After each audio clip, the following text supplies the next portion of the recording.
നമസ്കാരം. എല്ലാ മലയാളി വാർത്താ പ്രേക്ഷകർക്കും നല്ലൊരു ദിവസം ആശംസിച്ചുകൊണ്ട് വാർത്തകളിലേക്ക് കടക്കുകയാണ്. ഏവർക്കും സ്വാഗതം.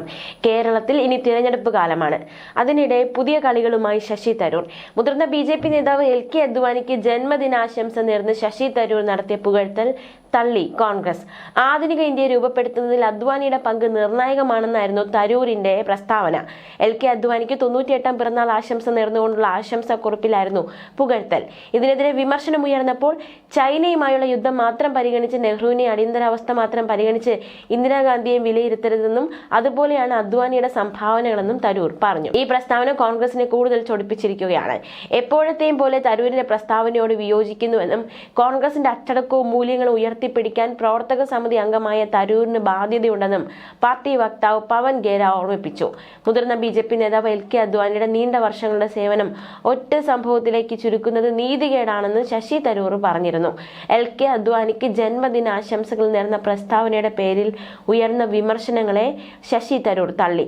ചൈനയോട് നേരിട്ട യുദ്ധപരാജയത്തിന്റെ പേരിൽ ജവഹർലാൽ നെഹ്റുവിന്റെ അടിയന്തരാവസ്ഥയുടെ പേരിൽ ഇന്ദിരാഗാന്ധിയുടെയും സേവന സമഗ്രതയിൽ ആരും വിധി എഴുതാറില്ലെന്നും പറഞ്ഞു. ഇതേ മര്യാദ നാം അദ്വാനിജിയോടും കാണിക്കണമെന്നും തരൂർ വ്യക്തമാക്കി. ശനിയാഴ്ചയായിരുന്നു അദ്വാനിയുടെ 98ാം പിറന്നാൾ ദിനത്തിലാണ് ശശി തരൂർ ആശംസ നേർന്നത്. പൊതുസേവനത്തിൽ അദ്ദേഹത്തിന്റെ ഇളകാത്ത പ്രതിബദ്ധത അദ്ദേഹത്തിന്റെ എളിമയും മാന്യതയും ആണെന്നും ആധുനിക ഇന്ത്യയുടെ ഗതി നിർണ്ണയിക്കുന്നതിൽ അദ്ദേഹം വഹിച്ച പങ്ക് മായ്ക്കാനും ആവില്ല എന്നും സമൂഹ മാധ്യമത്തിൽ തരൂർ കുറിച്ചു. പിന്നാലെ കോൺഗ്രസ് പ്രവർത്തകരടക്കം കടുത്ത വിമർശനങ്ങളുമായി രംഗത്തെത്തി.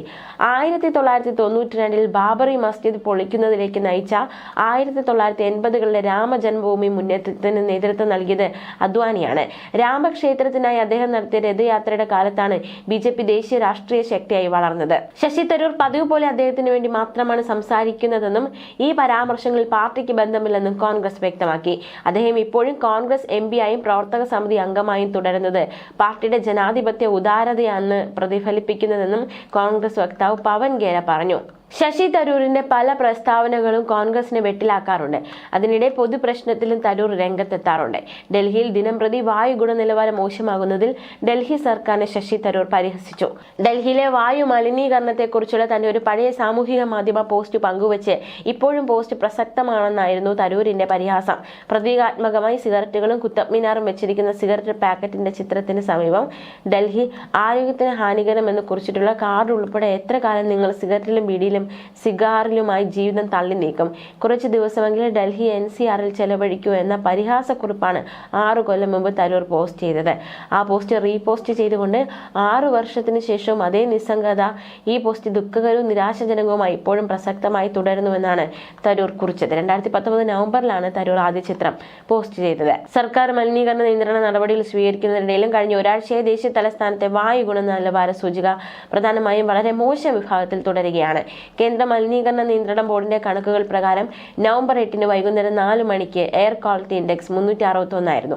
ദീപാവലിക്ക് ശേഷം ഗ്രേഡർ റെസ്പോൺസ് ആക്ഷൻ പ്ലാന്റെ 2ാം ഘട്ടം നിലവിലുണ്ടായിട്ടും ഡൽഹിയിലെയും ദേശീയ തലസ്ഥാന മേഖലയിലെയും പലയിടങ്ങളിലും വായുവിന്റെ ഗുണനിലവാരം മോശം, വളരെ മോശം എന്നീ വിഭാഗങ്ങളാണ്. നേരത്തെ ദേശീയ തലസ്ഥാനത്തുടനീളം പാർക്കിംഗ് ഫീസ് ഇരട്ടിയാക്കുമെന്ന് നാഷണൽ ഡൽഹി മുനിസിപ്പൽ കൗൺസിൽ പ്രഖ്യാപിച്ചിരുന്നു.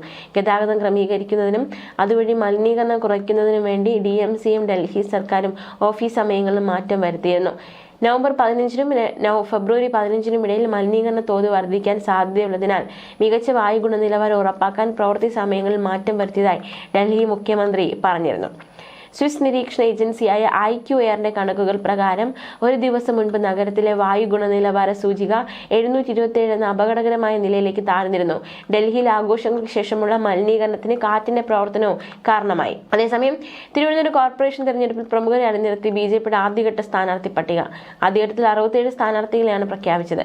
ശാസ്തമംഗലം വാർഡിൽ മുൻ DGP R ശ്രീലേഖ BJP സ്ഥാനാർത്ഥിയെ മത്സരിക്കും. പാളയത്ത് മുൻ കായിക താരവും സ്പോർട്സ് കൗൺസിൽ സെക്രട്ടറിയുമായ പത്മിനി തോമസും VV രാജേഷ് കൊടുങ്ങന്നൂർ വാർഡിൽ മത്സരിക്കും.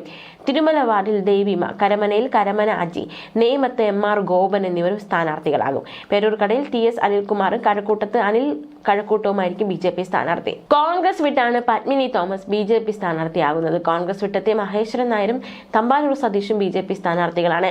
ഭരിക്കാൻ ഒരു അവസരമാണ് BJP ചോദിക്കുന്നതെന്നും ഇന്ത്യയിലെ ഏറ്റവും മികച്ച നഗരമാക്കി തിരുവനന്തപുരത്തെ മാറ്റാനാണ് ലക്ഷ്യമെന്നും സ്ഥാനാർത്ഥികളെ പ്രഖ്യാപിച്ചുകൊണ്ട് സംസ്ഥാന അധ്യക്ഷൻ രാജീവ് ചന്ദ്രശേഖർ പറഞ്ഞു.